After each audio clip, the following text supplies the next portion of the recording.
ఓం నమో రామదూతాయ. నవరాత్రులలో ఇవాళ 4వ రోజుకు వచ్చాము.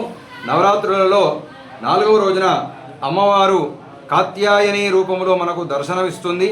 ఇవాళ అనుగ్రహించేటువంటి రూపము 4 భుజాలతో వరద అభయ హస్తాలతో ఖడ్గము పద్మము ధరించి సింహవాహనాన్ని అధిరోహించి మనకు అమ్మవారు దర్శనమిస్తుంది.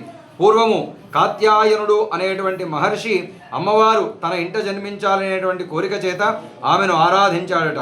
అలా ఆయన ఇంట్లో జన్మించినటువంటి తల్లే ఈ కాత్యాయని. అభయవర ముద్రలతో పాటుగా ఒక చేత ఖడ్గాన్ని ఇంకో చేత పద్మాన్ని కూడా ధరించి ఈ అమ్మవారు మనకు కనిపిస్తూ ఉంటారు. ఖడ్గము ఆపదలను ఎదుర్కోవడానికి సూచన కాగా, పద్మము అజ్ఞానాన్ని దహించేటువంటి చిహ్నము. ఈ రెండింటినీ దూరం చేయగల తల్లి కాత్యాయని. బంగారు వర్ణంలో మెరిసిపోతూ దివ్య తేజస్సుతో అలరారుతుంది. కాత్యాయని అంటే తేజస్వరూపిణి, మహా తేజోపుంజము అని అర్థం. తేజస్సు అంటే జ్ఞానము. కాత్యాయని మన బుద్ధిని ప్రేరేపిస్తుంది. భక్తులను భావజలధి, చింతాజలధి, సంసార జలధి అనేటువంటి భవసాగరాల నుండి ఉద్ధరింపజేస్తుంది. ధర్మార్థ కామ మోక్షాలకు అధికారిణి ఈమె.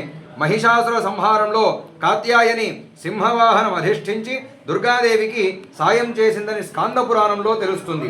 యోగశాస్త్రం ప్రకారం కాత్యాయని ఆజ్ఞాచక్రానికి అధిష్టాన దేవతగా చెబుతారు.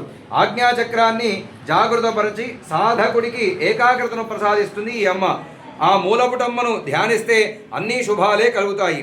ముఖ్యంగా విద్యార్థులు ఆ తల్లిని ఆరాధన చేయడం ద్వారా తెలివితేటలు బాగా పెరుగుతాయి. కన్యలు కాత్యాయని వ్రతము చేయడం ద్వారా శీఘ్రముగా చక్కటి వరుడు దొరికి వివాహం కలుగుతుంది. ఓం నమో రామదూతాయ.